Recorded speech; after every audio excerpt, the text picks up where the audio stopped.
Rafale पर रण जारी है। राहुल गांधी ने एक बार फिर से प्रधानमंत्री मोदी पर राफेल को लेकर हमला बोला है। उन्होंने पीएम पर हमला करते हुए कहा कि राफेल पर क्यों नहीं प्रधानमंत्री उनके साथ बहस करते हैं, चर्चा से क्यों भाग रहे हैं। पहला सवाल, हवाई जहाज की प्राइस को 526 करोड़ रुपए से 1600 करोड़ रुपए किसने बढ़ाई? क्या एयरफोर्स के लोगों ने दाम बढ़ाया या नरेंद्र मोदी प्रधानमंत्री जी ने स्वयं दाम बढ़ाया?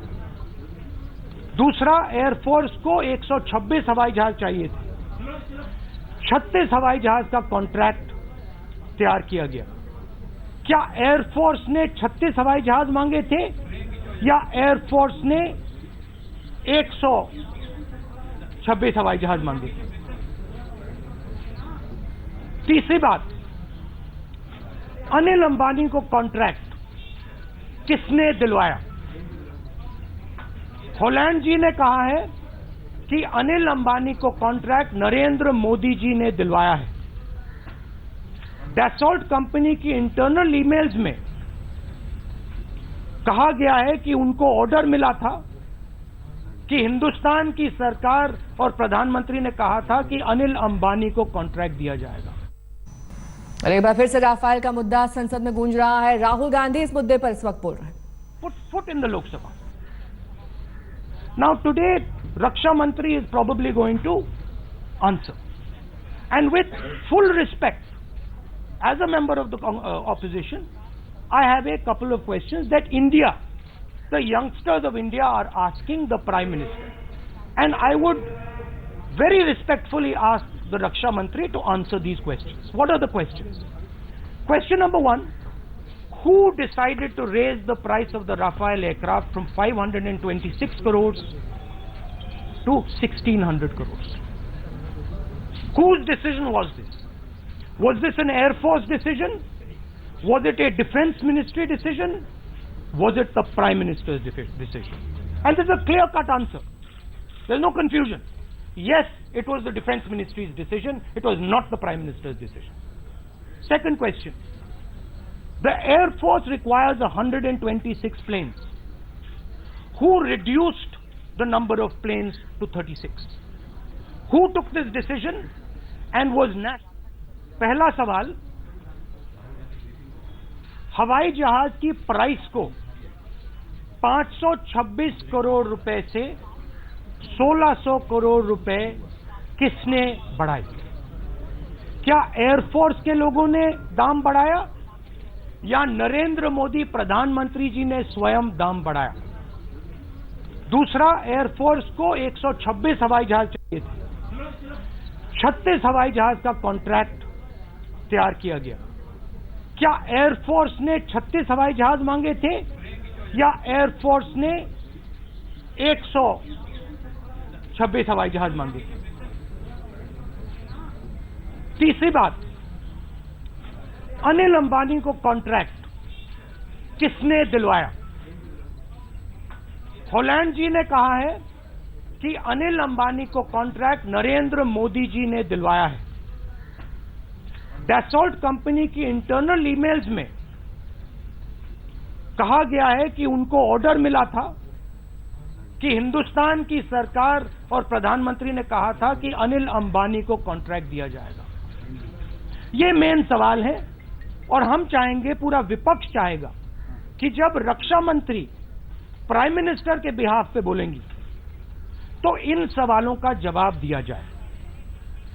आखिरी बात,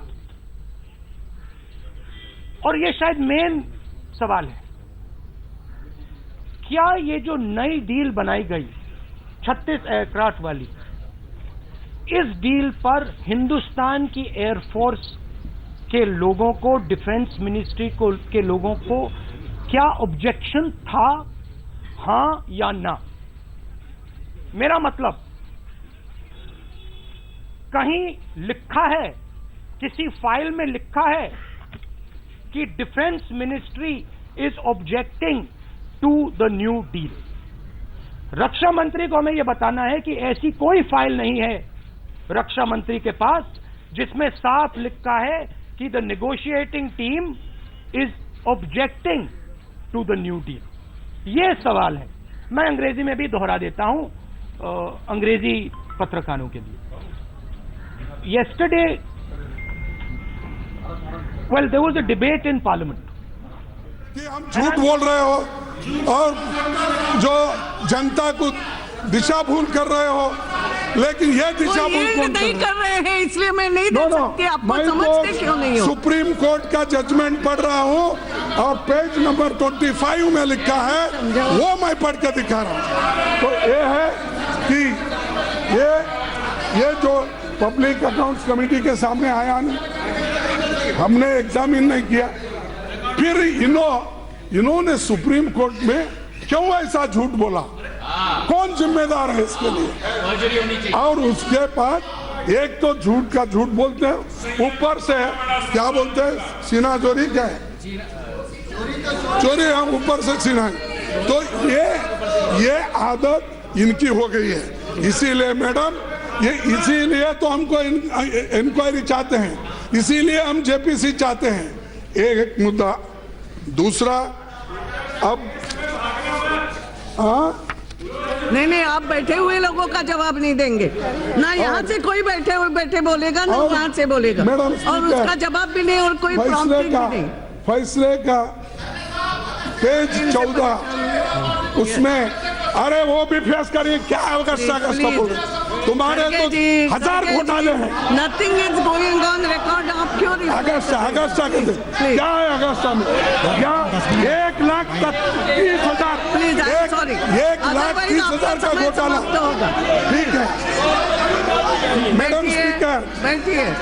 फैसले का खड़गे जी, आप केवल चेयर से बात करो। 28-29 मैं Please control your members, not like this. No, now I will not allow all this. बैठे नहीं बोलना है। Make it clear that please, आपने भी नहीं बोलना, उन्हें भी, मैं दोनों के लिए बोल रही हूँ। तो इसलिए मैडम, ये कोर्ट के फैसले के आधार पर वो अपने को क्लीन चिट लेना चाहते हैं, जिसके लिए पहले ही हम नकार दिया था कि वहां पर ये फैसला होने वाला नहीं है। ये जनता के अदालत में, पार्लियामेंट इज सुप्रीम, यहाँ पर होना चाहिए, ये हमारा कहना है। अब सुप्रीम कोर्ट को तो एक तरफ मिसगाइड किए, सीएजी के लिए, पब्लिक अकाउंट्स कमेटी को, उसमें जिसमें इतने मेंबर हैं, 16 से 17 मेंबर तो बीजेपी के ही है, मैं अकेला ही हूं वहां पर। लेटेस्ट खबरों के लिए यूं ही देखते रहिए आज तक, और इस वीडियो के पसंद आने पर लाइक, शेयर और सब्सक्राइब करना ना भूलें।